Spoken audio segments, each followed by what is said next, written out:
Ever attended my way when sorrows like sea billows roll.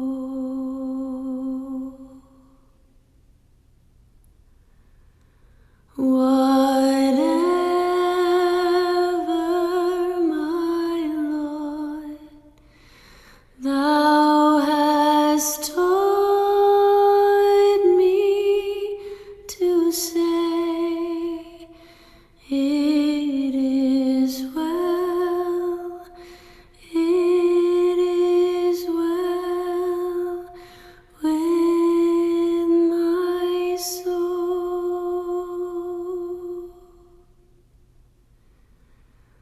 It is well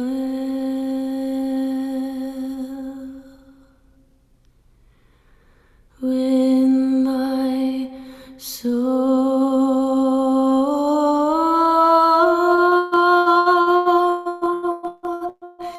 It is well.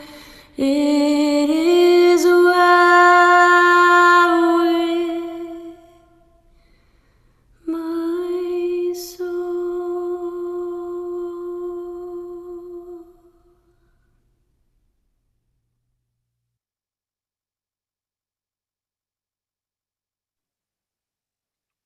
Faithful Creator, Creator of all the beauty around us. As we are weary, God, give us rest. As we are anxious, God, give us confidence.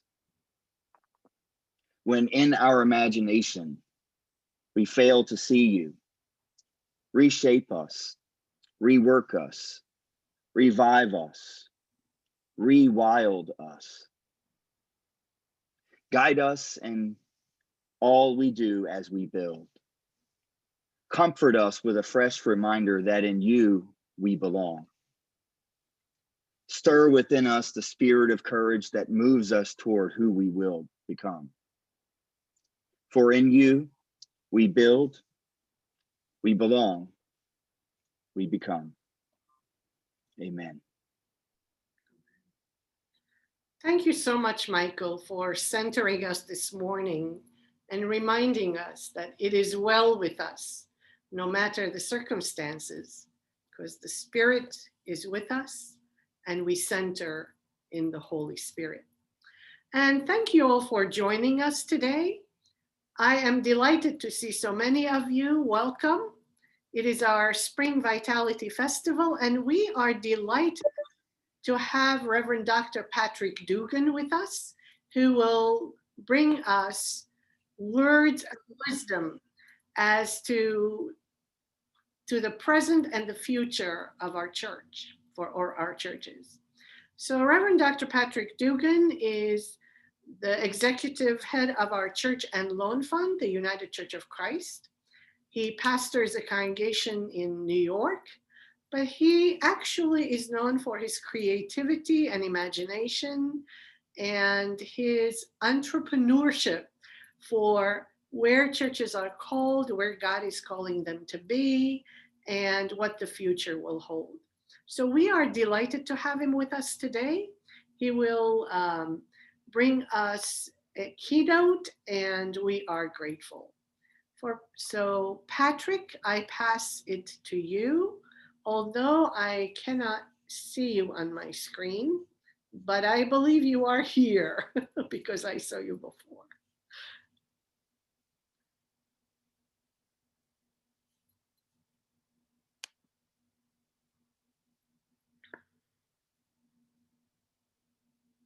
So until I see him again, let me say a few more words. You had to unmute me. Ah, okay, thank you. Thank you, Nairi, and good morning, Living Water Association. I'm not used to being muted. and I know many of you are preachers, so you probably share the same thing. But Yes. welcome to my world, which is Zoom, has been Zoom for the last almost 13 months, and as probably has been for many of you. Um, and part of the reality of church is that we can now be all over the world and not move. I know we with our we have uh, active church loans with congregations in 24 states. And one of the things we did early in the pandemic was to visit all of them. We spoke with all of them over the course of the first month of the pandemic to see how they were doing and to offer the help that we could. And we're blessed to know that so many of them, most of them proceeded through the pandemic as if not, well, they maintained their ability to pay their loans. A few of them struggled and many of them came back. Um, and as of today, the vast majority of the 90 churches that we have active loans with, all but a handful are doing well. And like many of you, have already begun to adapt to a new reality. One of the most fascinating things we all witnessed was the pivot that churches made to live stream. Some of you probably already live stream, but I'm just pleased as punch that God has taken over Facebook, at least on Sundays. um, and you would have thunk that it was an actual plan, that God actually has a plan, even in a pandemic. So I'm excited to be with you this morning. I'm excited to be with Michael Howard, who many of you know was one of our 2020 Odesse Fellows and brought a project he's working on with you to as his venture. And Michael did an outstanding job with the work that he brought to Odesse. And we actually have a video of him, which I'll make sure you guys get to watch, see how he presented his project. Did a great job. It's good to see you, Michael, and all of you. I'm going to be sharing with you this morning on your triple B theme, not Better Business Bureau, but belonging, building, and becoming. And I'm excited to talk with you about that.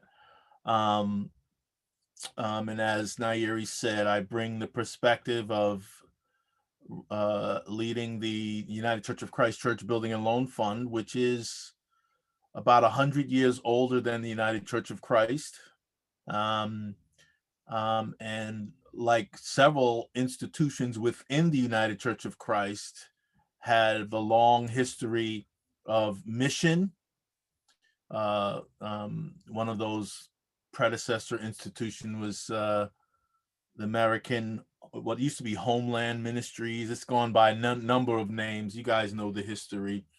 And in fact, the Church Building and Loan Fund was founded as it was really just called the American Congregational Union back then in 1853. But it was founded because where you all located was the western frontier of the church of the United States. And the Congregationalists, who never liked to meet because anything like meeting together would resemble the Catholic Church and popery, which was a big problem for folks back then. But they met to decide to how do we advance what we would call a progressive Christian vision on the Western frontier, when the country at that time was trying to decide whether or not it would be a slave country or a free country. That was a big issue of the 1850s. And the Congregationalists decided, well, we believe it should be a free country, and we want to be out west. And that decision caused a rift between the Presbyterians and the Congregationalists, who at that time, up until that time, had worked together on just about everything. But the Presbyterians had a lot of Southern churches that had slaveholders, and they couldn't make that decision because, my God, do you think that denominations made decisions around where the money was coming from? No, I never heard of such a thing. And so began our fund. And I say that to say that our fund was started out of mission. It wasn't started out of a desire to go into banking, although the church itself started the first banks. I don't mean the Congregationalists, I mean Christianity.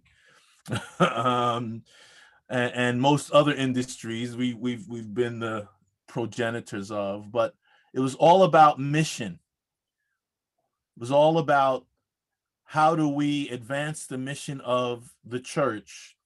And the idea was, well, let's build churches and let's staff them. And that way we know that we can have, if you will, missionaries in far-flung places. So if I was going to begin this conversation, which Nairi was bold enough to invite me to do, I would take the liberty to flip the order, at least in one case, to start with becoming. Because, and Michael knows this, the most important thing that the Church Building and Loan Fund does with churches when we begin to work with them is to insist that we begin with mission. At the fund, we begin with mission. Everything serves mission. We put mission ahead of earning a surplus. That's right, I run a fund and I put mission before money. And so the fund has stellar audits every year, and it's grown pretty well over the past 8.5 years that I've served, going on 9 years. We were about $50 million fund when I started. We're 65 million today. We've financed something like $46 million in projects since 2014. We've grown, our activity's grown, and we did that by putting mission first.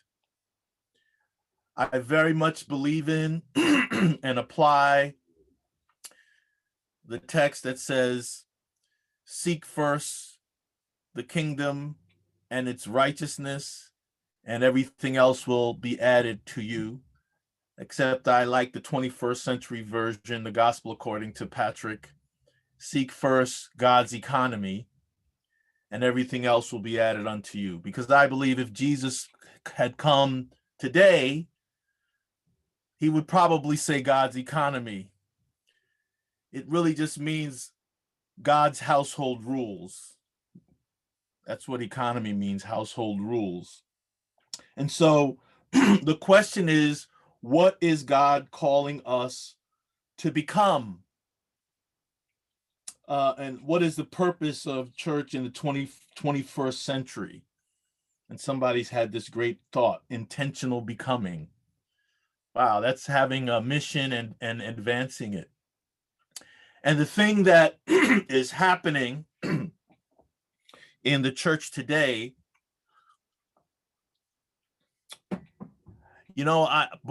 people like organizations like Barna and all of the media outlets seem to take great pleasure in predicting the end of church.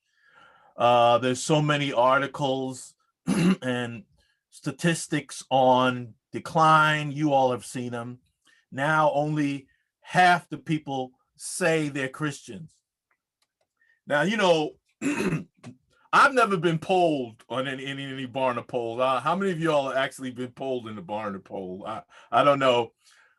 So I always look at, and I read it all the time, but I always kind of have to say, well, asking people whether they're Christians in a poll, there's something interesting about that. It's sort of like the people, I don't know if it happens to you, the people I meet sometimes in the grocery store that I haven't seen in 2 years. And they go, oh, I'm a member of the church. And I'm like, really? It's kind of like that. There's something to it, but it's not the full truth. And so part of what God is calling us to become, and who we are, and the church decline, I think what we're seeing presents as decline, and certainly there are churches that will close, but that's always been true. The upper room church in Acts 2, how many of you have visited it? Oh, you can't because it closed. Churches have a life cycle. Communities have a life cycle. Neighborhoods have a life cycle. So church closings are not new, right? Just like church beginnings are not new. And when we look at decline, we have to understand that we're not talking about churches just leaving. We're talking about more churches closing than there are opening. Because I heard somebody talk about a new church in Living Water Association. You're not the only one, and praise God for new churches. So the decline is not fake. I mean, there is something to it, but the bigger picture is really about transition. And you can't see it so clearly because we're in it, right? We can't see the forest for the trees things. We're in it. We're in a massive transition. And so what's happening is we're being forced to adapt. And some churches don't want to adapt. Some of y'all in here, you won't admit it, but you don't want to change. You like the way things are and don't understand what's all this talk about change about. I've been sitting in this pew for 30 years. I like this pew. I miss it now that I'm on COVID evacuation or quarantine or whatever it is. And so some churches are with it. They love the idea of transition. And this is not about the congregation, it's about the people within the congregation. Some of us see it and embrace it and are scrambling to figure out what to do. Others just like, oh my God, I'm too old, I can't be bothered. And it's not just age, right? It's a lot of factors, but we are in a massive transition accelerated by COVID. And so it becomes more present for us, especially when we're outside looking at buildings. One of the things that's happened at the fund is applications for loans has skyrocketed throughout COVID. Applications to our Partners in Vision program, where we help churches with complex real estate projects, like the number of churches that are interested in affordable housing or repurposing around new uses. That program, we had 14 applications in 2019. We went to 21 new applications in 2020. And as of today, we have about 30 churches in that program, 30 to 36. And these are churches that are doing stuff like one church is looking at an 80-unit affordable housing development. One church runs 2 schools in one of their buildings. They're looking at expanding both schools. One church is looking to expand their housing initiatives. These are churches that want to repurpose, churches that want to, extend their and renovate their commercial kitchens so that they can become revenue generating. Any number of uses. These are projects that are going to range from $2 or $3 million projects to some into the $20 and $30 million projects, which are using their property to advance mission in new ways because they understand their property in a different kind of way. And so the most important thing we could put our heads to as church leaders is into that third B, becoming. What is God calling us to become? Who are we? And it's not about abandoning your mission. It's about adapting your mission to a new reality. And it's not new. We're 2,000 years old. So we've had to adapt every few generations. Maybe sometimes it's not as long, sometimes less time, but we've always had to adapt. But it's just so much more intense for us because we're in it and we can't see it. And there are a lot of things that are changing in our society at the same time. So the hard work of figuring out what God is calling us to become, and how do you do it?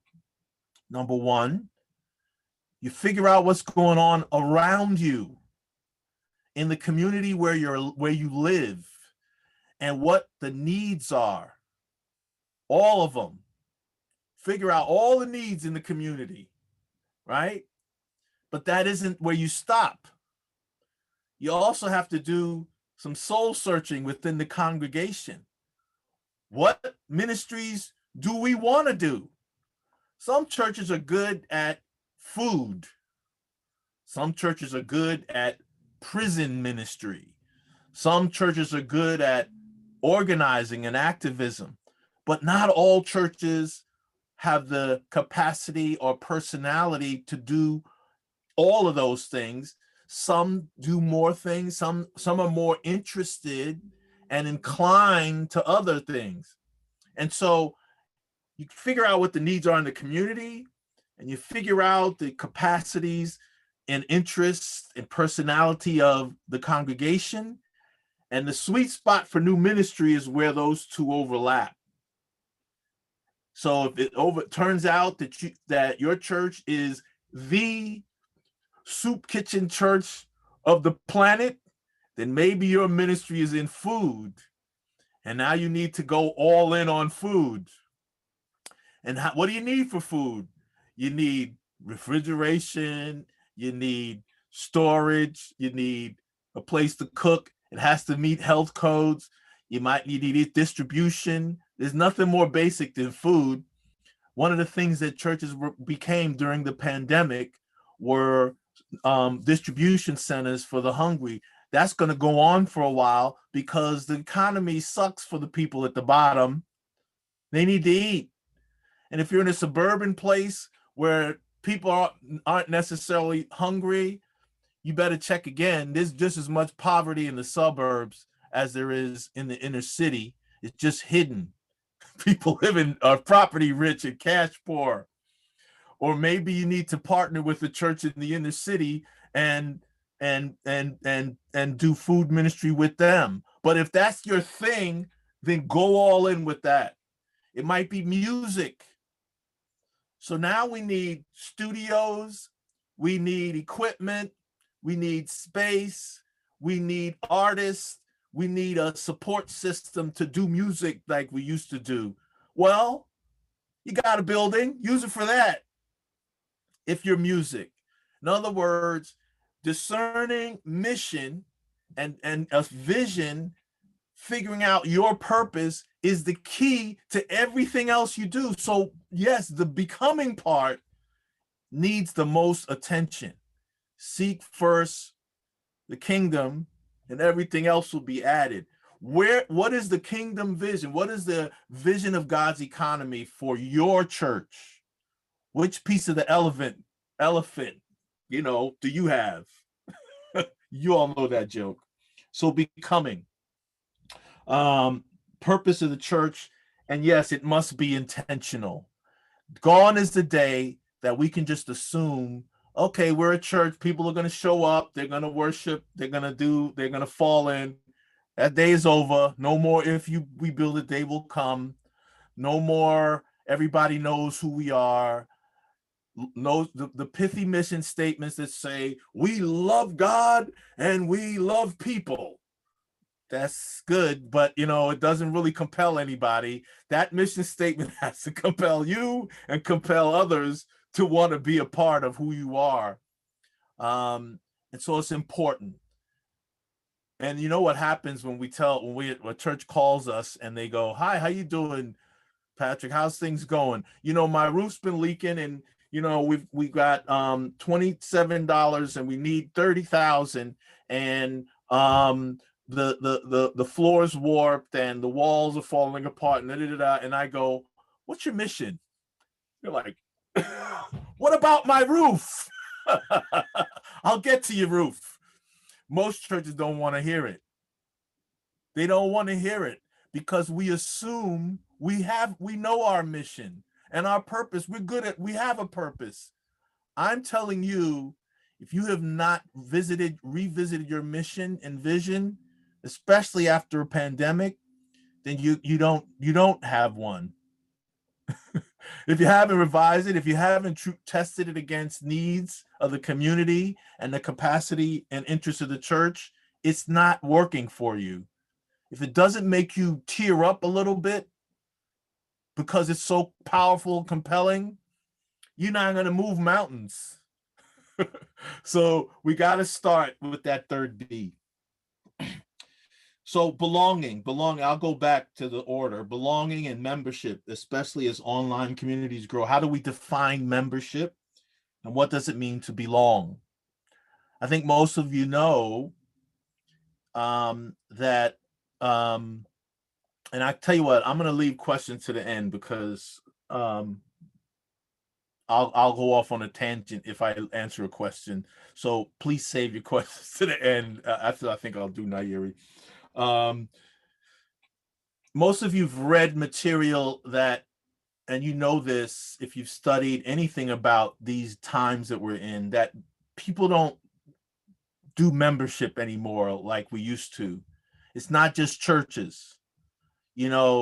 Things like all of the huge membership organizations are having a hard time, except those that have adapted. One that has really adapted well?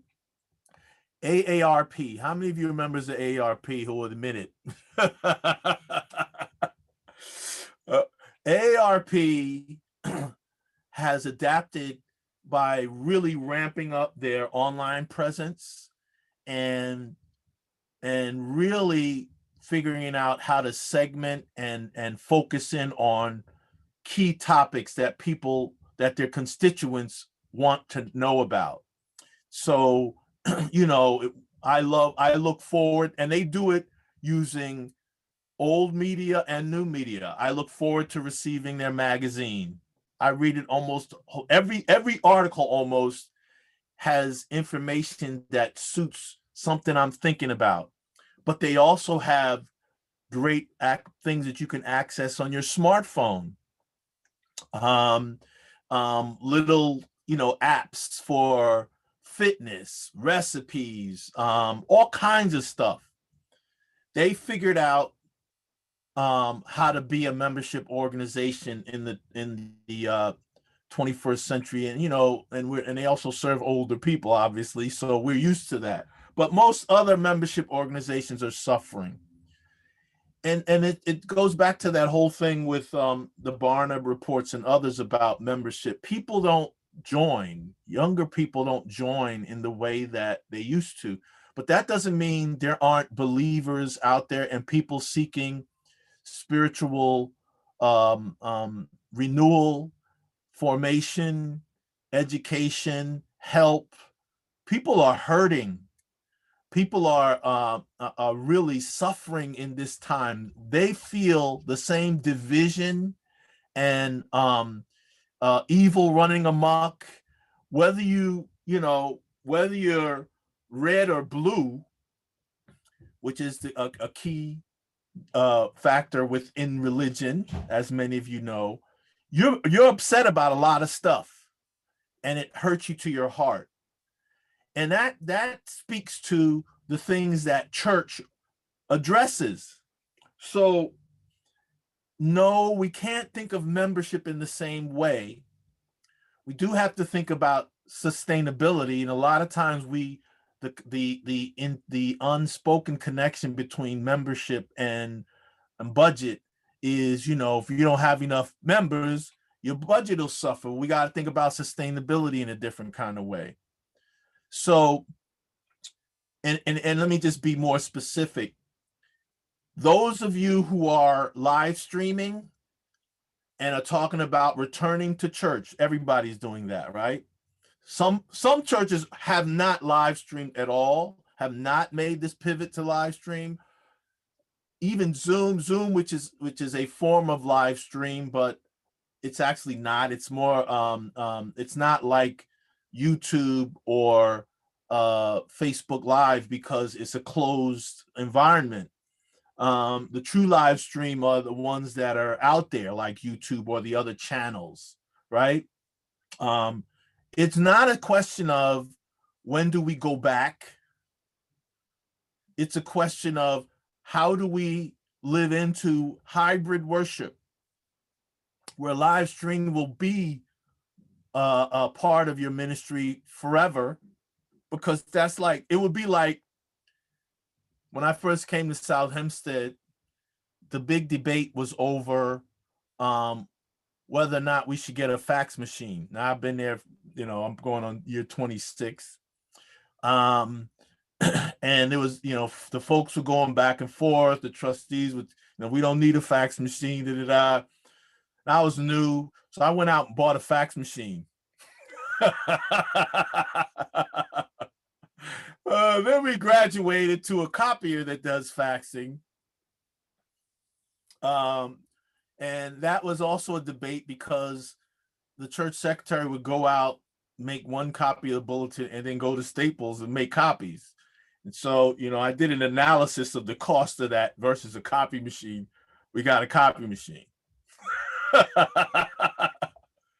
Well, now we have where our church has wireless and the internet everywhere at the highest speed, because we had to do that in order to handle, we needed the bandwidth for our live stream worship. So your membership is got to be hybrid if you're going to live into the 21st century. And your membership, the people that we serve, right? And a lot of them may not formally join the church, but we have to have a onboarding process for live stream members. We still invite members. One thing that I brought from my Baptist roots is at the end of every message before COVID, I realized I hadn't been doing it during this past year. I always do an invitation to discipleship. Well, it occurred to me that I hadn't been doing it during our live stream period.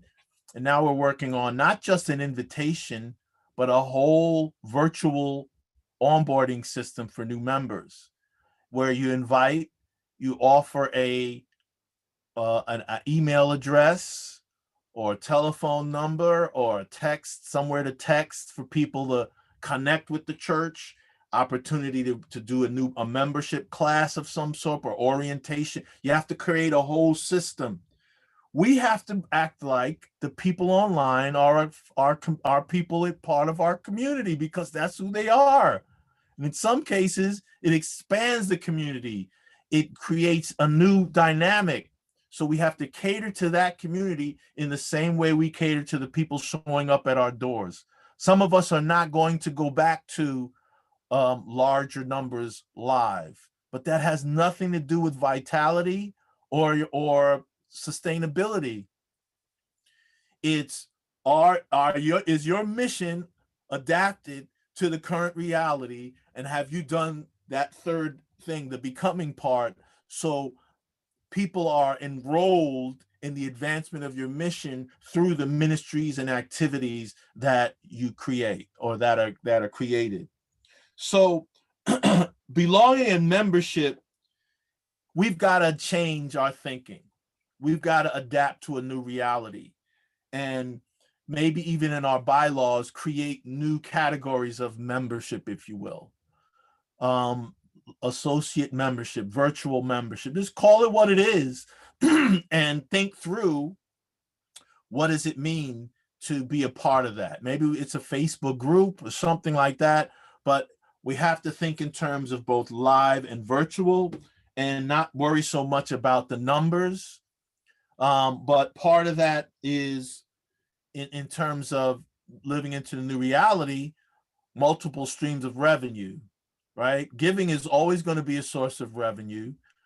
Fundraising, some people do dinners, some people do bazaars, other, sell t-shirts, candy, light bulbs, I don't know.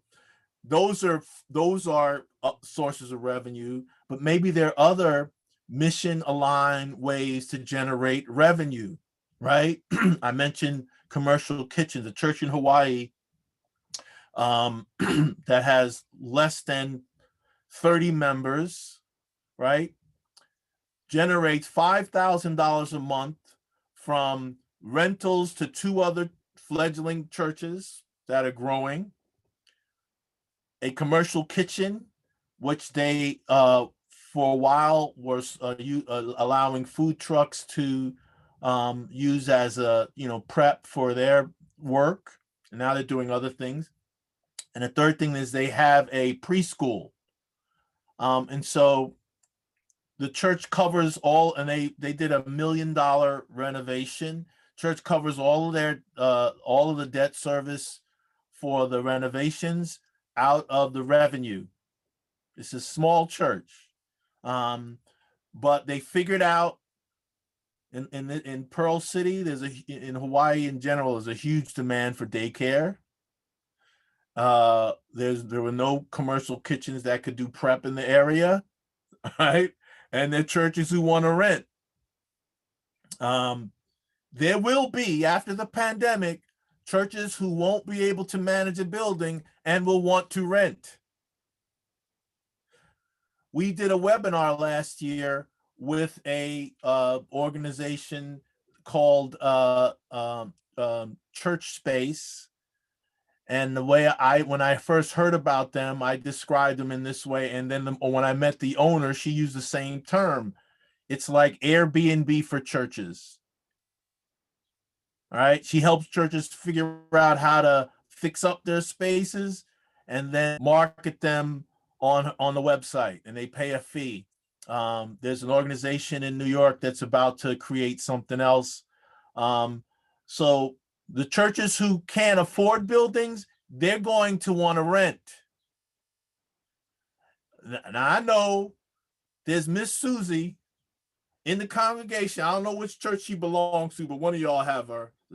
I don't believe in renting space. This is my church. I don't want them folks in here messing up the carpet and all that kind of. Okay. Well, we're going to have to create a Miss Susie committee to help her come to an understanding of why we're renting. So that's going to be an opportunity that will be out there for churches.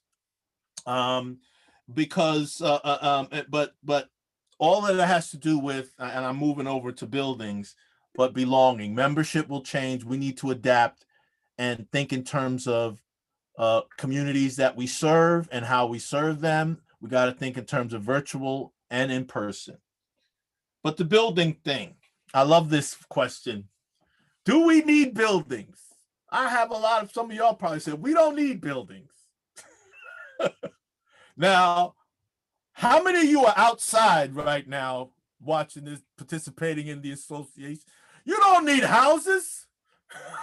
You don't need apartments. We don't need buildings. You guys are in Ohio, right? You ever try to worship in the middle of January when it's 20 below zero outside? So obviously we need buildings. So let's not have that conversation. What we really are saying is our buildings don't seem to fit the needs, or they're bigger, or they're shaped in a way that we can't use them, or they're built in a way that they're so expensive that we can't manage them. That's the issue. They don't fit who we are. Maybe we were 500 members and now we're 50. We got the same building. So it does demand change, but it doesn't mean we don't need buildings. Another way to think about it is we've got these assets. If we were to calculate the value of every UCC church and put it on a piece of paper, I don't even know what it is. It would be billions and billions of dollars. And the thing that boggles my mind is that we don't understand somehow. We talk about stewardship when it comes to other things, but we somehow exempt buildings from stewardship talk and understanding. The idea that it really belongs to God and we're just stewards, we're managers. So those assets don't belong to us. They belong to God. And so if it belongs to God, it means that it's intended to do God's work. And that if it's not working, it's not the asset that's the problem. Last time I checked, buildings don't talk. They don't know how to fix themselves. Roof leaks take a long time to cause damage. They had to be leaking a long time to cause damage. That's not the building's fault. So we need to think in terms of this. These are God's assets. And God has had this asset. Some of us are in 100-year-old church buildings. In the community, the study that was done a couple of years ago, it wasn't by Barna, it might have been Pew. No, I don't know if it was Pew. It was one of the big organizations that talked about the economic value of churches and found that the revenue, just the revenue of religious institutions in the United States in a year is more than Amazon and Google combined. I'm just talking about pure economics, pure financials, I should say. So the church is not broke or poor. We have huge assets that God has entrusted to us. What are we doing with them? So we sell a building and we turn it over to we turn it over to the association. Associations and conferences aren't exempt from interesting decisions. A building that's been generating value for 100 years, being God's asset, improving the community. All those studies about how churches increase property value and lower crime. It's not churches that are progressive. It's just the presence of a church that they're talking about, right? It's been doing all this good for 100 years. Church closes, sell, give the money to the association, the conference. The conference has a grant program and gives it away for good projects. So you took 100-year asset and gave the money away in a couple of years. You tell me what kind of stewardship that is.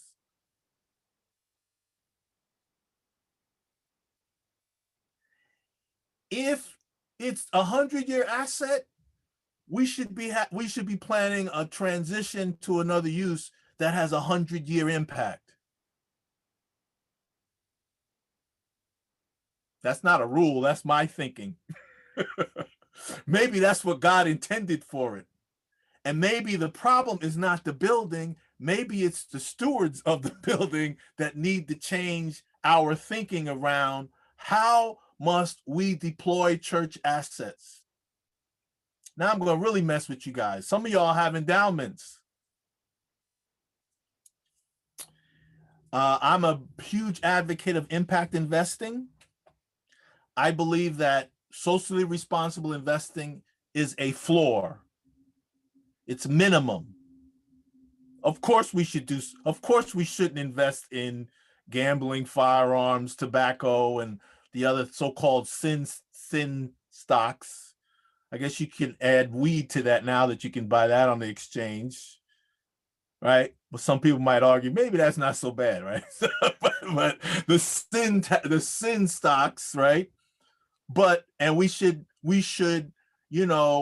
do stakeholder engagement with companies that say, facilitate blood diamonds, or we should want to invest in the fossil fuel free fund with the UCF and all this kinds of green bonds and all. Yeah, we should avoid the bad stuff. That's what socially responsible investing says. Well, impact investing says we should seek out ways that we can advance mission through our money.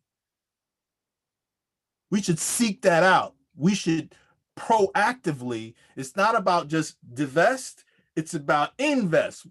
Yeah, okay, I divested from these things that are so bad. Now, but what are you going to invest in now? And what are you going to invest in that proactively advances the mission and values of your church and the United Church of Christ? That's what impact investing says. Well, I'm not going to do that because, my cousin Joe works for Merrill Lynch and he always gets great returns. And we got to invest like Wall Street so we can make money. Okay, I hear that. You know where Wall Street began? You know where the first mortgage-backed securities came from? The first mortgage-backed securities were slave-backed securities. You know where the wealth of Amsterdam, London, New York, all of the financial capital of the world came from? Slavery. The Royal African Company was the single most powerful institution in slavery. It was designed to create wealth. 2/3 of the wealth went to the monarchy. So Queen Elizabeth and all those folks, all that wealth came from my great ancestors. So we want to be like Wall Street? Or should we be like the church and proactively seek to do good with our money? Oh, I know some people don't like that. I believe mission comes first and assets are designed to serve mission, period. That's why we have an impact investment policy. We put our money where our mouth is. All right. We want all of the money of the fund to be about the mission of the fund. You need to check your endowments and what you're invested in. And you need to talk to that. You need to talk to your investment advisors about what they know about impact. Many of them will tell you, don't worry about that. That's tree hugger stuff. It's not tested. There are no measures for all of that. All of that's wrong. It's out there. So our building, do we need buildings? Of course we need buildings. Our buildings need to serve mission. Our assets, that's how I got to the endowment thing. Our assets exist to serve mission. And if we put mission first, we will as the scripture says, everything else will be added to you. I've talked, I don't know if I've talked long enough for Nairi's satisfaction. She wanted me to talk for a solid hour. I can talk some more, but maybe you can drive me to talk with your questions. Thank you for being good listeners. Thank you, Patrick. Yes, I really appreciate your words, but I'm guessing there are questions or comments, so you're invited to write them in the chats. I guess perhaps that's the best way to do it. Um, you know, and if you want to talk some more, Patrick, I'm happy.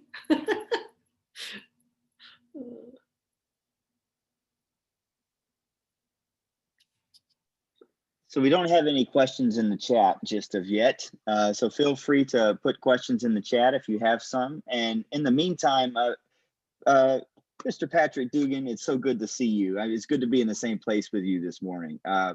In a presentation that you've given that I have seen multiple times, you mentioned about the wealth of religious organizations across the globe in relationship, or particularly in America, in relationship to other kinds of wealth or other kinds of ownership. Is that something you can mention or speak to this time while we're waiting on other questions? Say that again, because I was trying to figure out how to get unmute, so I wasn't listening closely. Yeah, no. So in many conversations that I've had with you, or in presentations you've given, you talk about the collective ownership of wealth of religious organizations in the United States, specifically Christian organizations. Can you speak to that? Yeah. Okay, great. So I will tell you this, in terms of globally, religion is the 4th largest investor in the world. Wow. We own religion. I mean, all religions. I think we own or control like half the schools in the world, big chunk of hospitals. We own forests, numbers and numbers of industries. The church itself has wealth. My guess, and not having done a survey or scientific analysis, probably I would guess that our assets in terms of property is probably one of the largest sources of wealth that we have. Certainly in individual cases, such as, in a polity like the United Church of Christ, where churches own their properties, individual congregations, many of them don't have endowments, so the property is their primary asset. We have wealth. We don't have a wealth issue. We have a wealth deployment issue. We are underutilizing our properties, for example. And one of the reasons why so many secular developers and real estate folks are salivating after our properties is because they realize value that we don't understand that we have. They know how to unlock it. And we as individual church leaders, many of us, we're not in real estate. That's not our calling. We don't understand that stuff, So we have wealth, and there's plenty of it. What's needed is for us to, if we don't have the expertise, then seek out places like Church Building and Loan Fund to help you figure that out, where you can, use our expertise to help you get to a different place. There are lots of folks out there now, a lot of brand new consultants doing the kind of work that we've been doing for 168 years, because they realize that churches are religious institutions are struggling to figure out all of these issues. And the thing is important to know, you probably think, well, if we want to redevelop, we don't have any money. You know, we do have the property, but we don't have any money. And the fact of the matter is, not having the money to redevelop or repurpose is not a barrier to repurposing. It's a problem to solve. Many of the churches we work with in the more challenging projects don't have the development money, but we figure out based on what you're doing how you can finance it. So for, especially when you do housing, right? The thing about a housing development is the proceeds from either the rents or sale of the property is what winds up paying for the construction, the development of the property. So we just have to figure out how to get you to a built property, because you can create a revenue stream from the, if you're renting, the rents, if you're selling, the sales. One church in Florida had excess land and a huge loan because they built in the if we build it they will come idea, which didn't turn out so good. So they call us and they go, listen, this loan is killing us and we've got these 10 acres.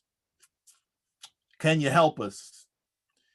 So in their case, we figured out how to help them. We actually helped them rezone and subdivide the 10 acres from their other. They have about 7 acres where the church the church building is, and some other, and it's really wetlands mostly.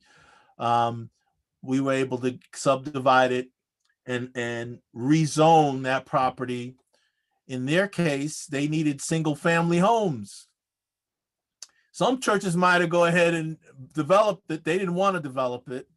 They decided, you know what, if we sell it to a developer, we'll be able to pay down our loan, pay off our loan, and have some money left over. So we helped them do that. And they found a developer. And now there are about to be 33 homes for young families. They're not quite market rate, but they're not necessarily low income. They're family, you know, they're affordable for families. 33 homes. Now, if they were to do that themselves, you do the math, 33 homes at about $225 each. That's a pretty good big deal. But they decided they didn't want to get involved in development or the ownership of that. They took the cash, paid off their debt, and now they're thinking about how we can get those folks as they buy those properties to be part of our church. And what other kind of ministries can we do? So it's about being good stewards of the property and realizing that wealth and deploying it in a way that advances mission. For them, their mission that they accomplished was to serve a community that needed homes. So yeah, that's real, and we I think we have to change our thinking about what we have and what we have as stewards, who it belongs to, and what the purpose is. I think that's happening around the church. It needs to happen more. Thanks, Patrick. So I've got a question from Brian Sachs. He's the pastor of Bainbridge UCC and in Solon, the church there too. So his question is, are there any UCC grants available for financially struggling churches to fix building issues? So I think you sort of alluded to that just now. Do you want to try to answer his question directly? Okay, let me give you a long, complicated answer. No.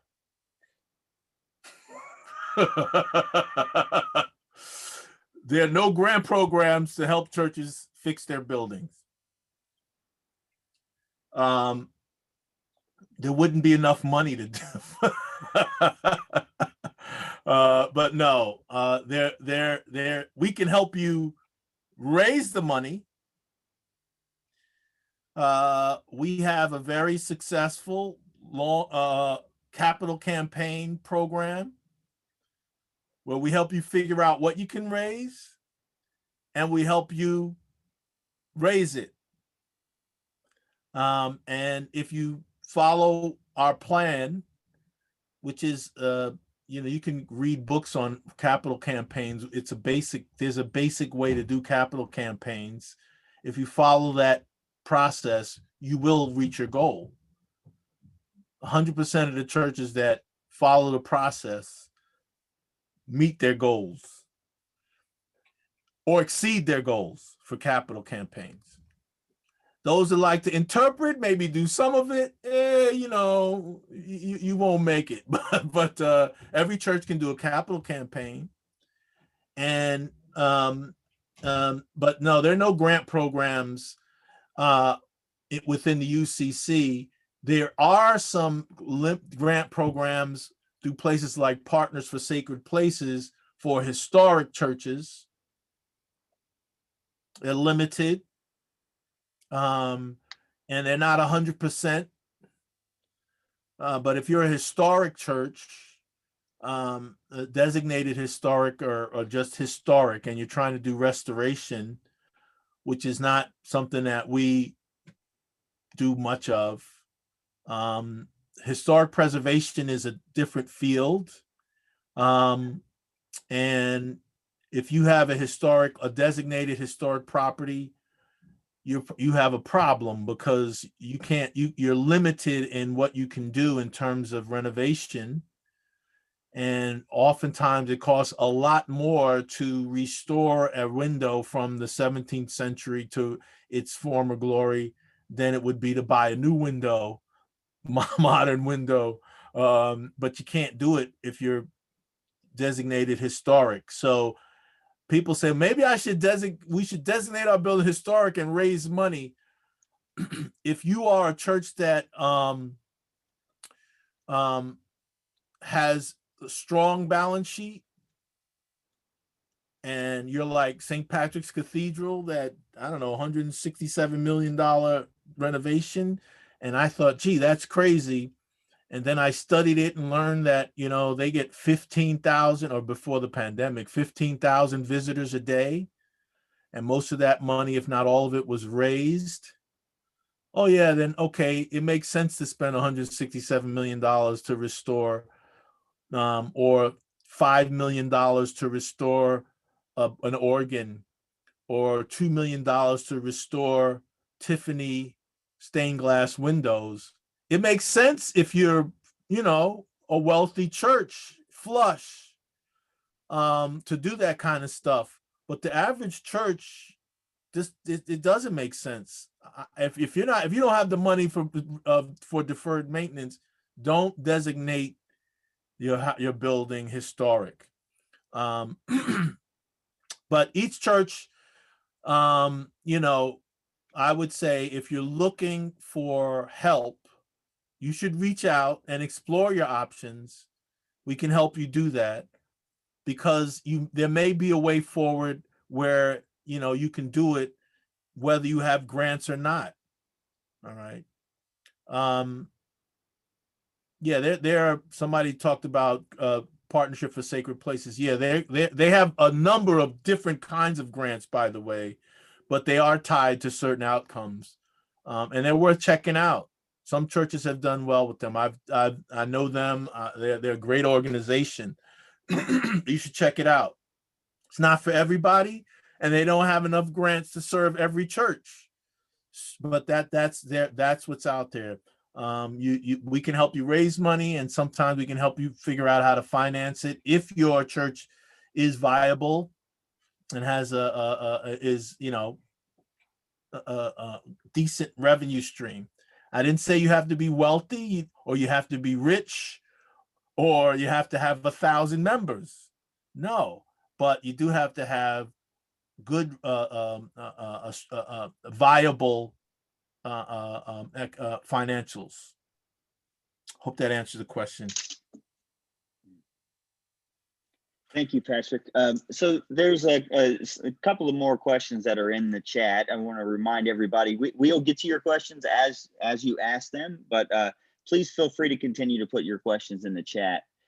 So here's a question, Patrick, from Bill Terry. He's the pastor at First Congregational Church, or First United Church of Christ in Austinburg.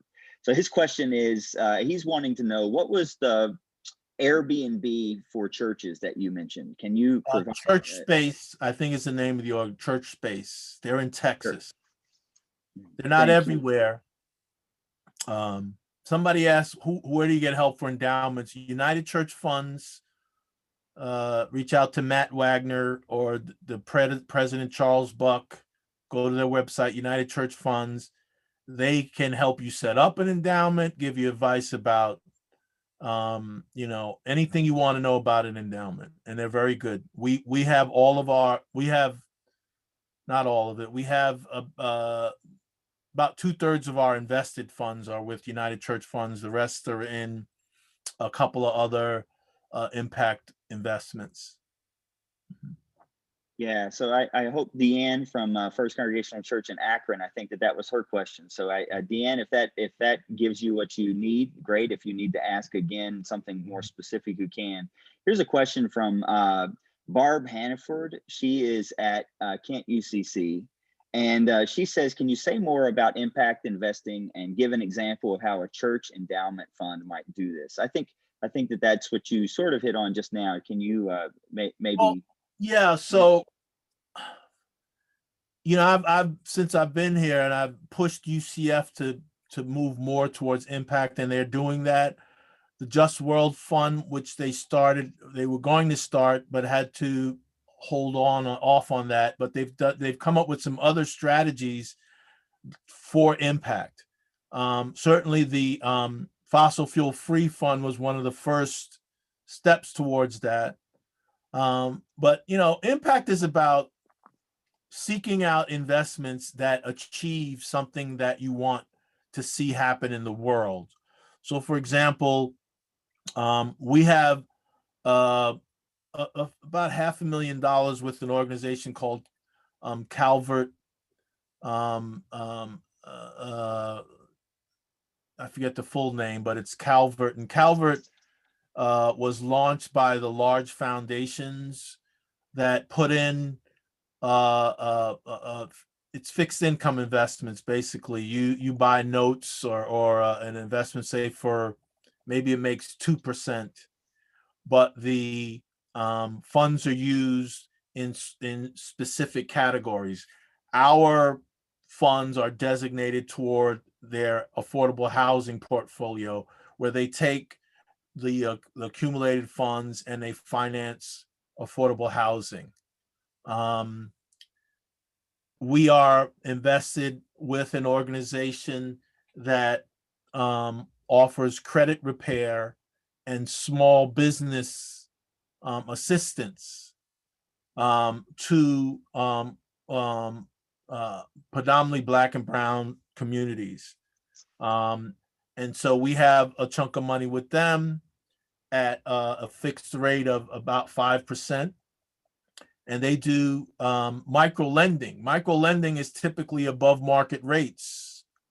Micro lending, place like what's the one that has the Spanish name that most of you know, whose name is escaping me, or Grameen is the one that people know because it's international. Their rates are double-digit rates, right? For micro lending for small amounts of money, $100 or something like that, or in India or places like that. And you say, well, that's exorbitant. But, for poor folks to borrow money on the quote unquote market would be 40% or 30%. So for a micro lender to charge 10 or 12% is actually keeping people out of, the equivalent of payday loans here, which are 70% and all kind of craziness. So, you do stuff like that. There are organizations that only do impact, and I would I'm not an investment person, so I can't recommend things to you to use, but talk to United Church Funds. There's some folks out there who are really good at impact. If you press me, I'll probably can connect you with a couple of them, folks that have helped us figure it out. But it begins with your policy. You have to have an investment policy. And if your endowment committee probably has one, I don't know, maybe it doesn't, but you should have one which sort of prescribes what you will and what you won't invest in. And if you're going to do impact, you want to decide, what do you mean by impact? For us, it means that some investments are what we call financial first, which means we invest to seek a return, and some are mission first, where we invest to advance a missional objective, and we are okay with a below market return, or in some cases, even if we lose money. I'll give you an example. We were investors with the first social impact bond it's called a bond, it's not really a bond, in the country, with a group called Social Finance. It was a complex scheme that basically was designed to keep people from returning to prison. And to the extent that you kept people out of prison and the state saved money, returns would go to the investors into that program. So in effect, the goal of the program was to, let's say, serve 2,000 returning citizens is a term, and wound up, it only served 1,000, right? So we didn't make the return. We got our money back. It was like I think a 3-year period. It was a 3-year period. We got our money back, 100% of our principal, but we didn't make a return. So, but we deem that a good investment because we achieved 1,000 people not returning to jail over a certain time. Okay, now that's by our measure. Now, obviously, we don't want every investment to be like that, because then we couldn't lend money for churches to work. But we have made certain choices, and we didn't put all of our eggs in that one basket. We were measured in how much we would put in, but we thought it was important for the mission of the fund to be able to help 1,000 people stay out of jail, and we took that as a successful investment. But that's defined in our investment policy. And overall, our impact investments have done extremely well, as good or better than the ones that are in the more regular, more ordinary or common investments. So that's my spin on impact. If you want, I could help you guys find other sources that can talk about it. For example, the organization that helped us develop our first impact report at the Sorensen Impact Center in Utah, Salt Lake City, Utah. I'm sure they'd be glad to talk with you guys about impact if that's something you want to do. We bring them in, and we will share with you our impact report. Patrick, Allison Gallagher, I don't know how to say your last name correctly, Allison, sorry. She asked, is Finca International, is that an organization that you would recommend people to look at microfinancing information? Who International? FINCA, Finca, is that? Oh, I've heard of them. I don't recommend. I'm not gonna recommend anybody for you to invest in. Nope. Not gonna trap me like that. Heck no. I'll recommend that you get some smart advisors to tell you whether that's smart. Michael, yes. I just wanted to remind us that Patrick has, a hard stop at 10:30.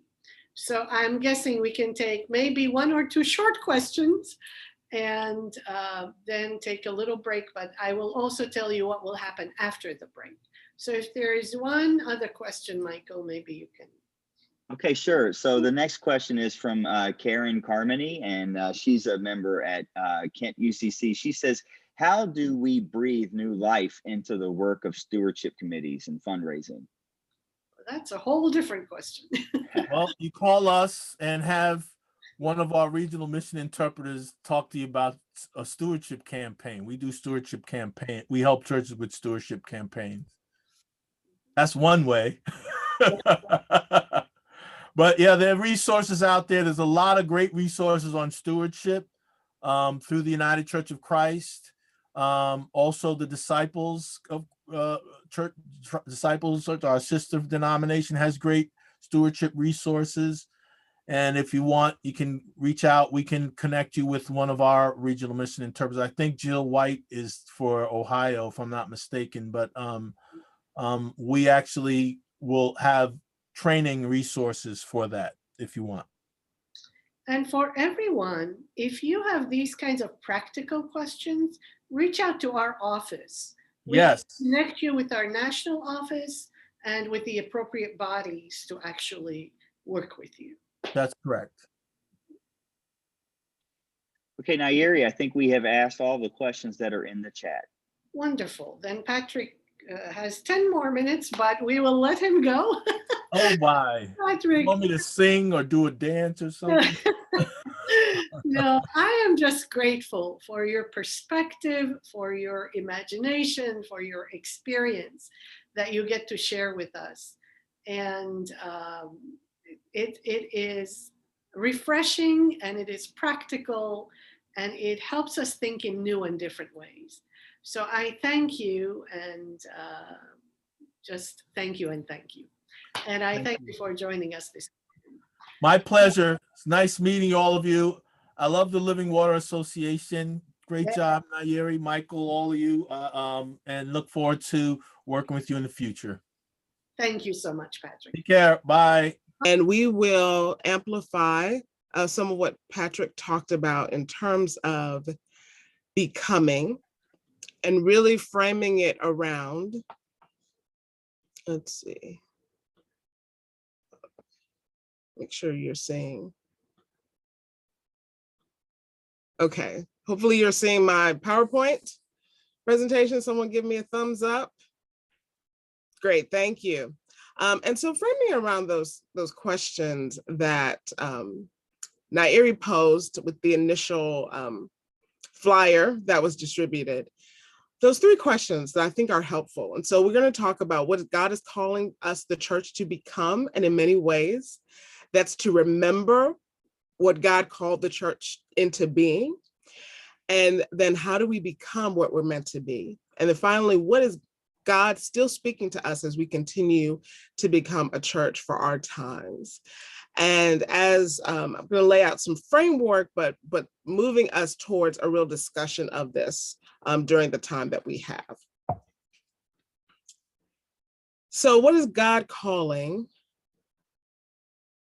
the church to become? And looking at 3 scriptural references: community, salt and light, and in the world.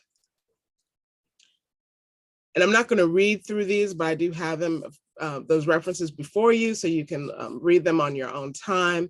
But I want to talk a little bit about how the church in its initial formation still is very much, those initial formative aspects of the church are still necessary and relevant to our lives together today, and centered around community.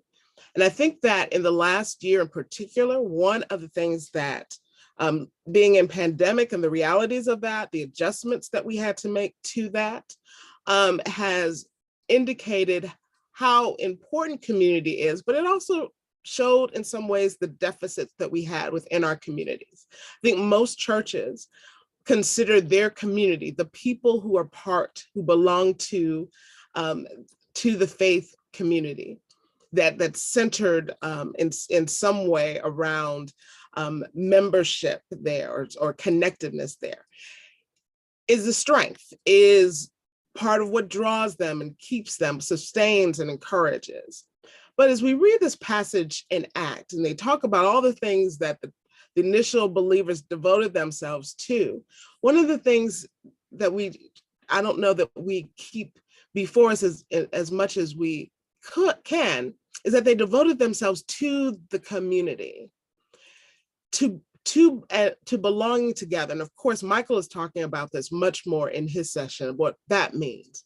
But in addition to, part of our faith journey is being in community with God as well as ourselves and with the larger community of which we come from, of which we are a part.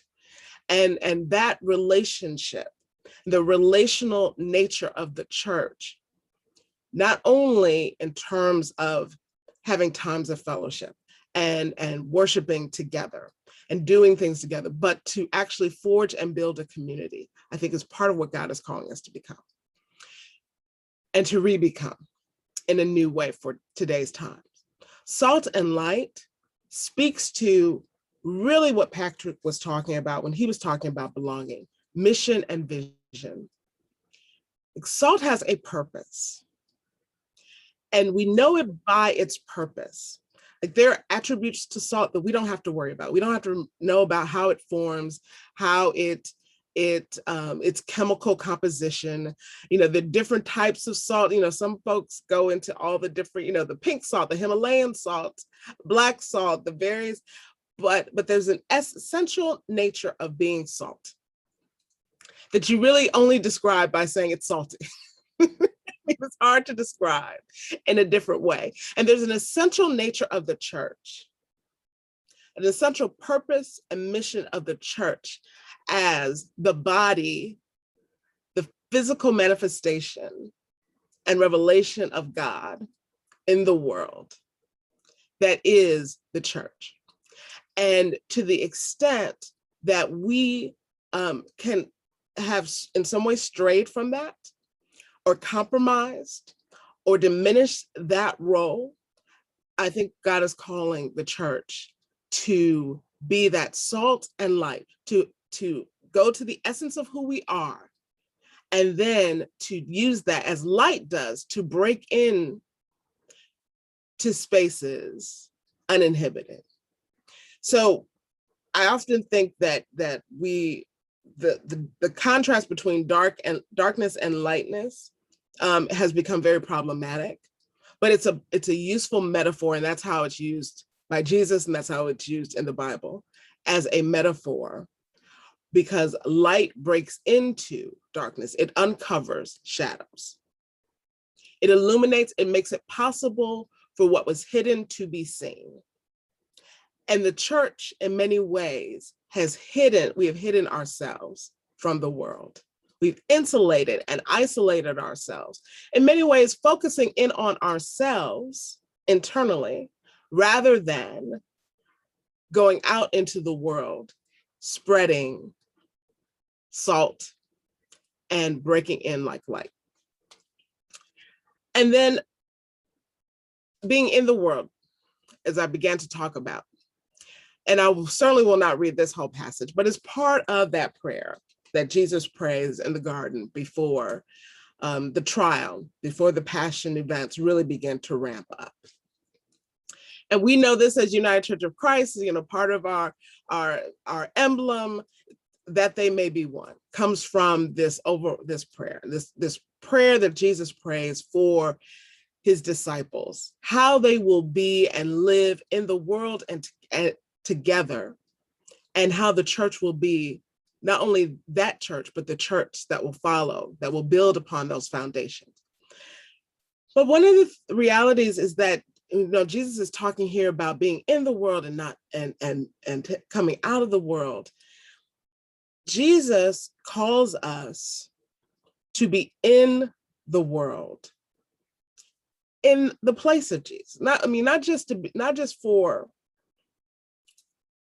just for connection and community, not just to get more members in our churches, but to actually be actively engaged in the world in the way that Jesus was actively engaged in the world, but not of the world. And the Christian church, particularly in Western cultures, has done the opposite over the last couple of generations. We've removed ourselves from the world. We've retreated into our buildings, into our sanctuaries, but we brought the world into and let the world transform our internal spaces and our internal life. And so that we're not in the world, but we're of the world, when we're called to be of it, but not in it.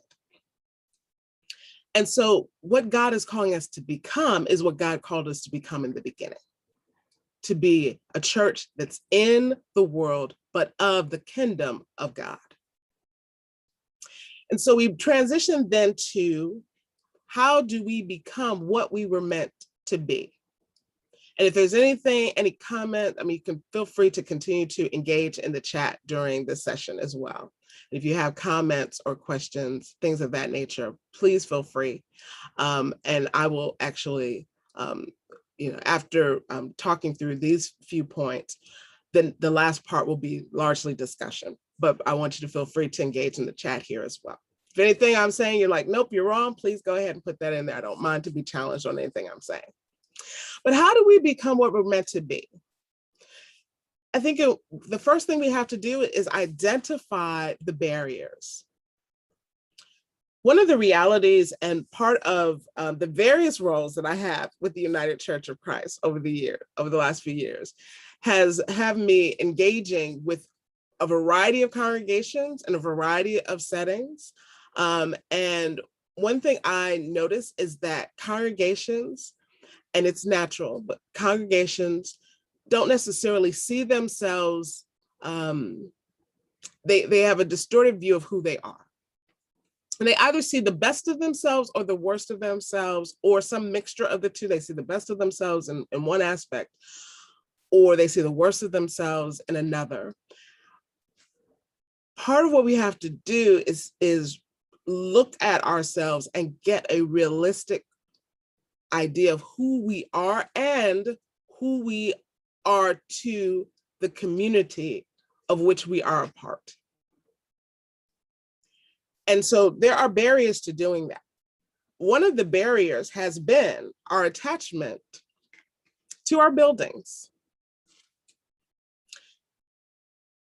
Because our attachment to our buildings has often meant our focus becomes on our building. And building up the building or maintaining the building takes so much time and energy. And it's going to take time and energy. As Patrick said, we are in Ohio. We are not going to jettison. We have to have an indoor space in order to gather. But our shifting our view of our building is going to require us to look at our entire selves as a community. Look at our entire selves as how do we fulfill our mission, our purpose. And as Patrick recommended, looking at our mission and vision statements. And I would even go probably even further to say, are they necessary? Are they vital to our community? I mean, I love the fact he said, if it doesn't make you tear up a little bit, then you need to revise it. If it's not necessary to your community, like if members of your faith community and the community around you, even if they can't recite it verbatim, but if they understand the impact that you have, the influence that you have in that community, the connections and the relational tethering that happens through and with your church,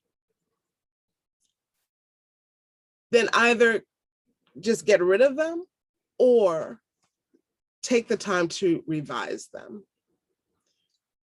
I've found that most churches don't know what their mission or vision statements are.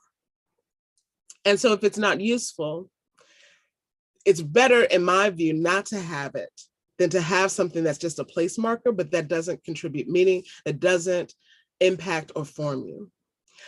Or if you have them and that's your desire, then think about what is keeping that expressed, perhaps aspirational identity from being reality, from being fully realized. So some of the possible barriers, and I invite you, if you think of others, to put them in the chat now, can be your internal culture,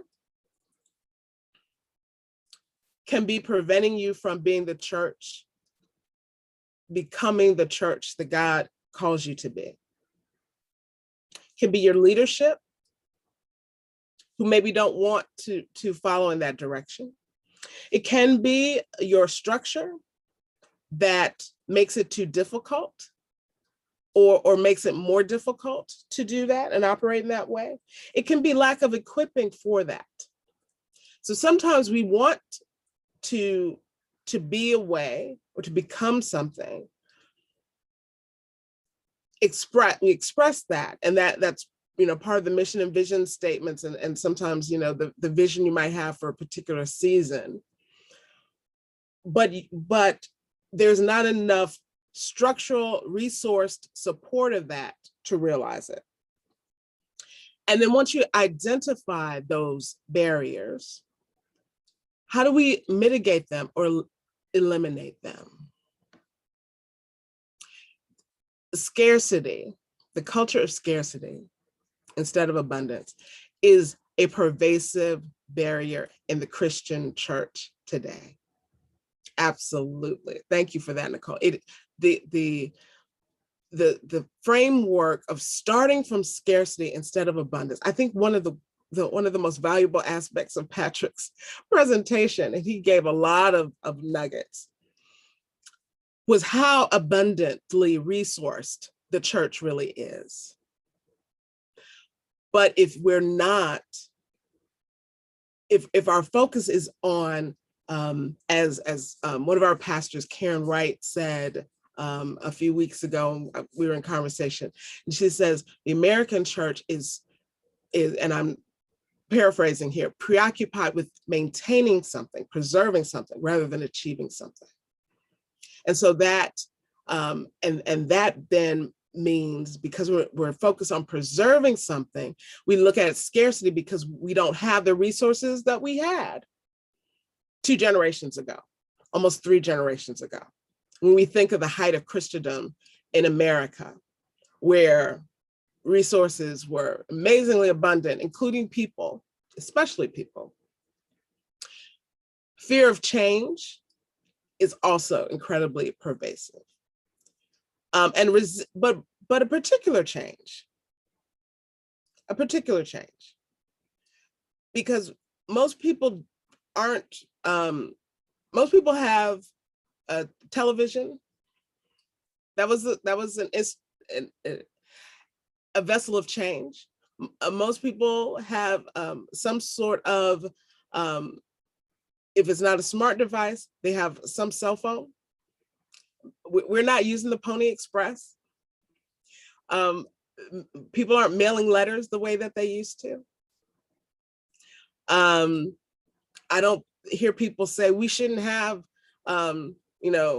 DoorDash and Grubhub and Uber Eats and those things delivering to us, Instacart, or some of the conveniences. But in the church, for some reason, we want, I think those 2 things of preserving and fear of change, because we, in a world that changes so much around us, beyond our control, the place where people can exert control over change is the church. But the church should be leading change rather than fearing it. The scripture says that God has not given us a spirit of fear.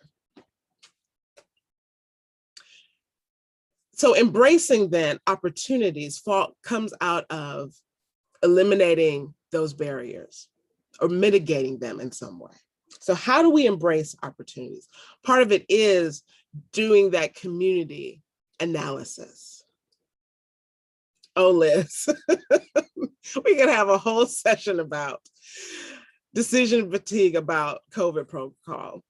We could also have a conversation about how sort of the evolution of COVID as a case study in just what I'm talking about. So identify, COVID forced us to remove a barrier that the church in large ways have been resistant to for decades now, in terms of embracing online presence.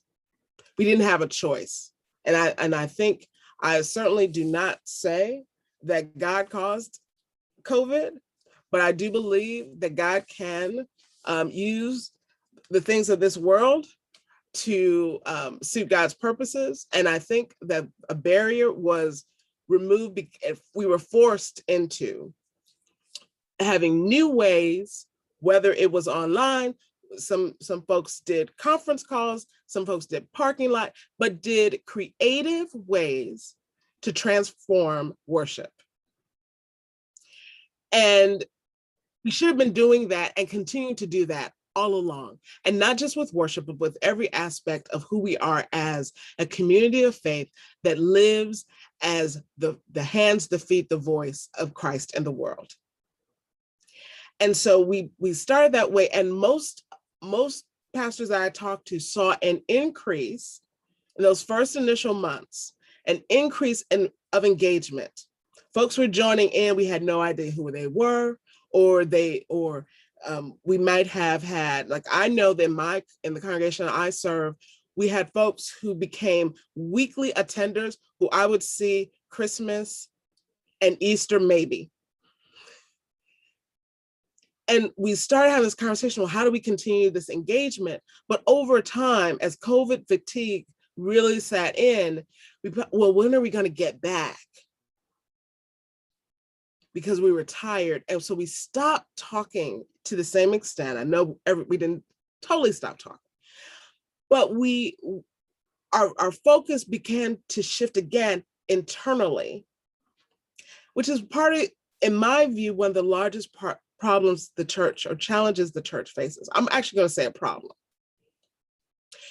is that when we should be looking out, our propensity is to look in. We are so resistant to looking out. And if we want to know why the church is not meeting the needs of people, it's because we're looking in versus out. And that's regardless of church size, by the way. And that's regardless of church location. Churches that are missional come in all sizes, come in all sorts of communities, whether it's rural, urban, exurban, suburban, or vice versa.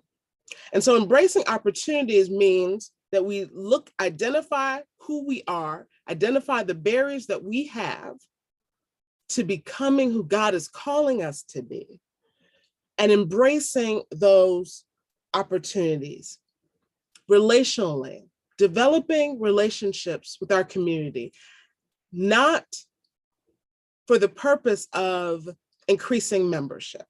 I want to encourage us for at least a season to try this. Don't worry about building membership and just worry about mission. Because I firmly believe think about Jesus and those crowds. Crowd would come, he would teach, he'd meet their needs, and he'd head for the hills after that. Jesus did not worry about the numbers. In fact, he actually pivoted when the numbers became, when they tried to build up this movement just based on the frenzy of the crowd, because that's not relationship. But in the community, develop relationships that for the purpose of mission, with a sense of the church serving the community. How can we serve the community? And I see your comment, Ian. It reminds me of what Ben Guest would say, that we should be more like McDonald's in that we measure our impact, not by the numbers of members that we have, but by the numbers served by us. Yeah. And I think that's a really helpful way of framing it, because that's a way of developing relationship and community. And I believe that if we focus on our mission, and our mission really is God's mission. Reverend Dr. Isaac E. Smith, a UCC pastor of South Holland, Illinois, he used to do revivals at Mount Zion UCC in Cleveland when I was associate pastor there. And almost every year when he'd come, he would ask this question, talking about church and our mission statements. And he'd say, the question isn't, does your church have a mission? but does God's mission have a church? So in other words, we have a mission. Now, there are unique ways that we live out that mission in our communities, and that's what our mission statements reflect. But if it's centered in the mission of Christ, led by the Holy Spirit, that's how we live it out. And that's how we become who we're meant to become. Part of my background, many of you may not know this, I start off in business. I actually started off in banking and finance, and I did some marketing as well, which is actually my training. And the thing about businesses in the life cycle is it's based on how they live out their mission. And businesses when you study them, a business that lasts over time, they go through multiple life cycles within that life. And if we look at a history of our churches, and in particular churches that have been around for a long time, we see that they have their life cycles as well. Periods of growth and periods of decline, and for sustainability, those churches have to renew. As you're going down in one cycle, you have to come up. I mean, we are resurrection people, right? So that we believe that after death, there's new life. And so we're in a period where sort of collectively, the church is in this period of needing resurrection. And so I think that prayer, teaching and preaching into this, who God is calling us to become, as well as engaging in the community, understanding the community, doing a deep prayerful listening in the community, engaging in our faith and action. You know, worship can be planting trees or building a community garden. There's so many different ways in which we can engage in a spiritual way, in a formative way, beyond our normal traditional modes. And then looking at who's already doing the work and engaging with them, and changing our metrics from a metric of success to a metric of fruitfulness. And how can we be fruitful, which is what God calls. Professor in seminary reminded us, actually small group leader, God does not call us to be successful. God calls us to be faithful. And so as we think about those three things, and building consensus is done through prayer, through the leading of the Holy Spirit, through teaching and preaching. It's also through courage. Sometimes people have to be brought along. And sometimes they may be kicking and screaming. Or sometimes they may use some other things within their disposal that they have in order to communicate displeasure. But one of the things I realize is that for everyone who is resistant to change, there are people who are also desiring that change. And part of our work as leaders, whatever our capacity, is to help people navigate that change in a pastoral and prayerful way. So we don't want to leave those people behind who are more resistant to change. We want to make it more accessible for them and show them the miracles along the way. So what is God, the final question, and we'll open this for conversation, discussion. What is God, and I'll stop sharing after this so I can see your faces. What is God still speaking to us as we continue to become a church for all times? And this is really about asking ourselves the question for our individual context.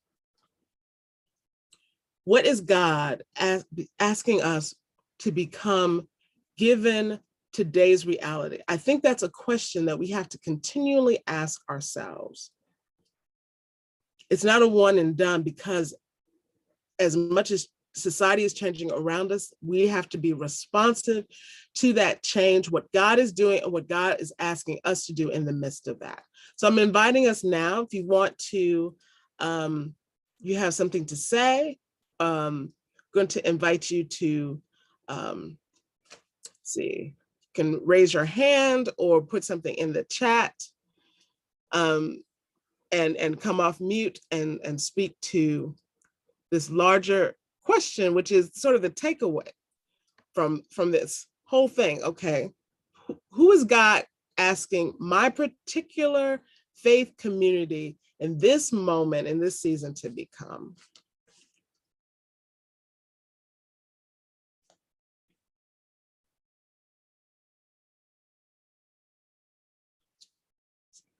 Anyone have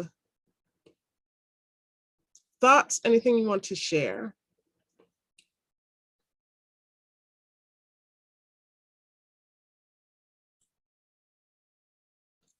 You probably can just come off mute because I'm not, if you do. If not, I can keep talking, but. let me jump in and try Hi, something. Kurt. Hi, Please go how ahead. are you? Good to see Because you. I'm a talker. We've actually started a series of congregational retreats, outdoors or online. The last one we were forced to be online, but it was fine. Asking a lot of these questions, and surprisingly, I was glad to hear in the earlier conversation a fair amount of affirmation of what we're doing. One of the things that seems to be bubbling to the surface for us is that our society had become so fractured and isolated simply because of social media prior to the pandemic, and then that was exacerbated by the pandemic and made much worse. That one of the things that we're starting to look at as a need in our community and probably in our culture is the need for authentic companionship, authentic community, that way to put it. So one of the things we're looking at right now is what might be interest groups or interests in the community around us, and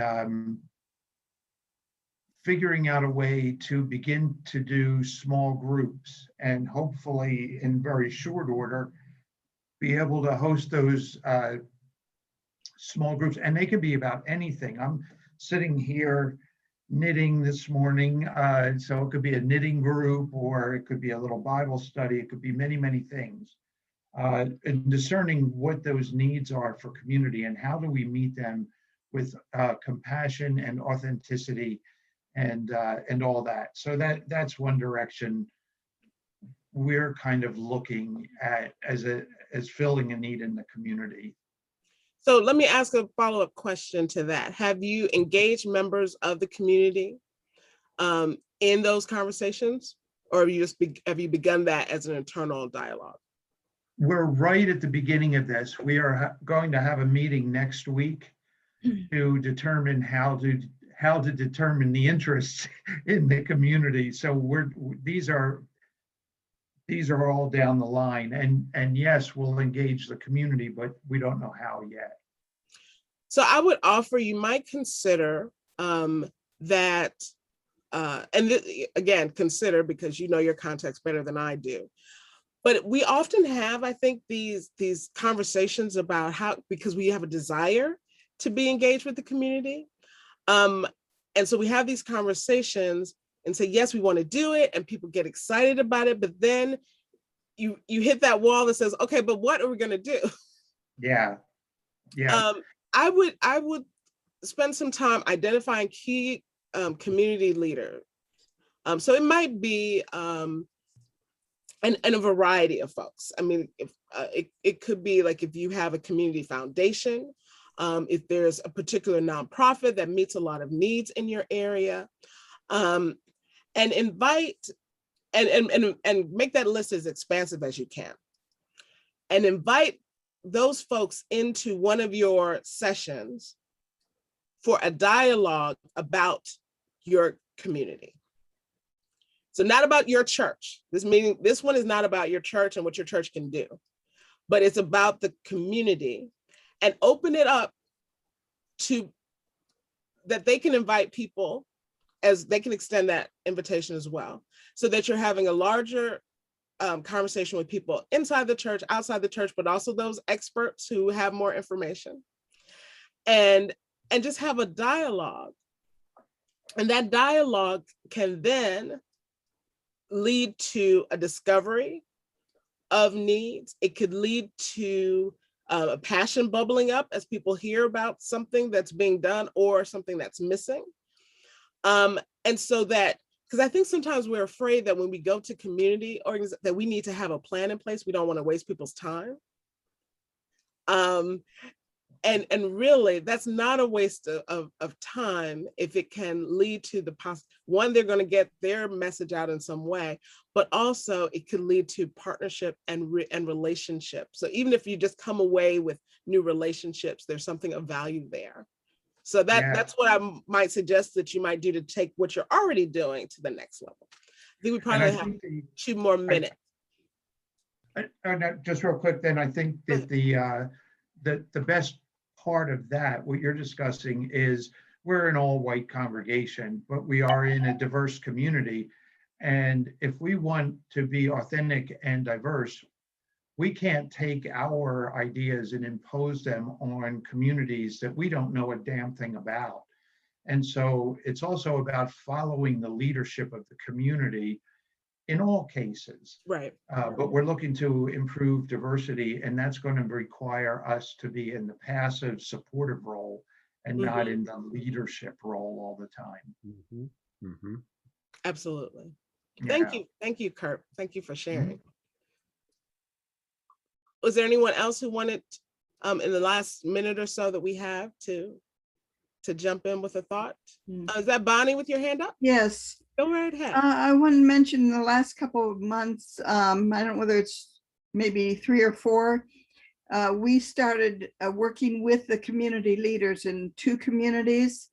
And one of them, we went to a local community and said, what are you getting in as needs of your community? And then we asked if we could help them solve some of those problems. We have some funding that we can work with. And so we're working with those community leaders, because we find out, you're correct, the vocal is back to them. And by having that leader, and now we are opening it up to another community that is nearby, and asking them as well. And we've helped several people because they're having trouble with electric bills, bill paying, property things. We're finding various things, and we're evaluating what they're requesting and helping where we can.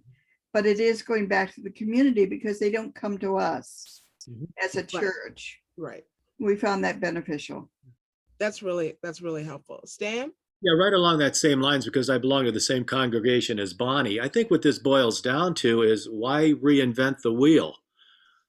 Be part of that wheel, and bring your thoughts and your help into those, and don't waste time trying to sit around trying to figure out something new. Don't reinvent the wheel, be part of the action itself. And that really goes along with just flowing with the movement of God's Spirit at work in the world. So I think that is very helpful framing for us. Other thoughts? Obviously, we could probably talk for weeks and weeks in more depth about any of these issues or conversations. I will say, in terms of, because I think people will probably start joining us again.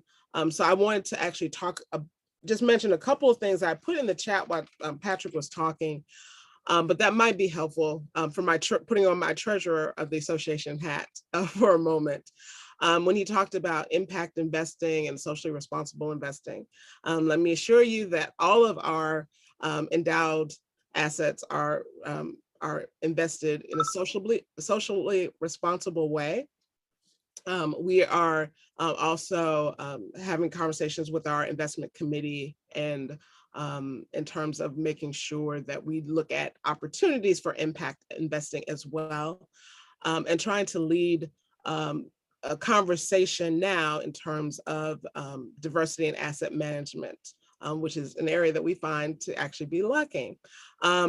But I do want to suggest that, and all the grants that we offer are through the association, or almost virtually all of them have come from the sale of buildings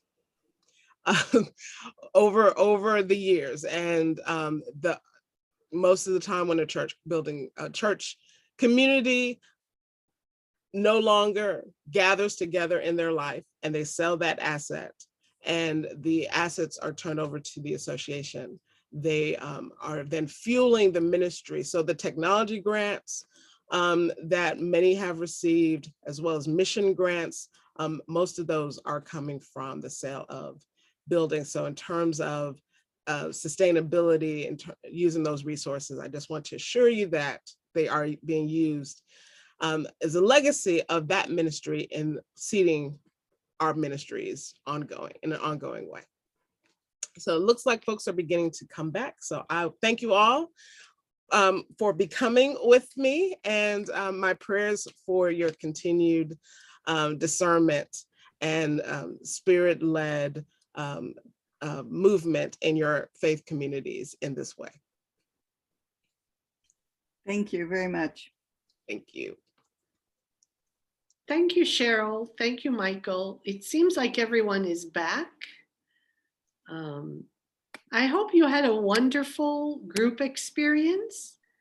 Now we are just going to take 2 minutes and hear from each of the leaders so that we know what the other group talked about. So we will just do a very short synopsis, and then if you want to, well, let's do that first, and then I'll share with you what else. So Michael, do you want to go first, since I had you as belonging, and just share with us 2 highlights of what you shared with the group? Yeah, so one main highlight I started our conversation with is asking the question. So I pointed to something that one of the authors that I'm reading, his name is Tim Sorens. If anybody wants the link or information about his book, please let us know. But Tim Sorens it says to the folks who read his book, that many of us ask questions about the church before asking questions about what God is doing. And so how does the question of what God is doing, or the desires of God, the dreams of God, God's heart, how does that shape what we think about membership? Or how does that shape what we think about belonging to a church? And so I tried to steer us that way of thinking about, there might be people in our neighborhoods or in our communities who are doing God's work, but would not consider themselves Christian, or may not consider themselves religious at all. How can we as churches partner with them? And then it came up in our conversation that one of the main privileges or benefits of being a member of a church is voting.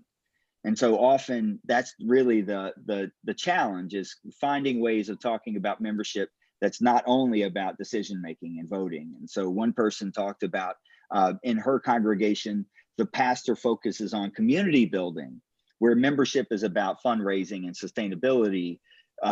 The real sense of cohesiveness, the belonging, happens with the work in their churches on community building. So that's kind of pretty much where we left, of talking about various different kinds of membership. What are some of the benefits of membership? What are some of the barriers to membership? So it was a very rich conversation. Wonderful. Thank you, Michael. I had a list of 10 possibilities for congregations that are struggling and what they need to do in the group that talked about building. And one of the things that to me seems extremely important is actually the need to right size. And this is not only for struggling congregations, but congregations no matter where they are on the cycle of their life. because so many of us have larger old buildings that need a lot of maintaining. And we might have a governance structure that's really very huge, and we don't have people to serve on them. We have perhaps a budget or a ministry plan, resourcing the plan, and we cannot make it happen. So so I followed what Patrick actually emphasized.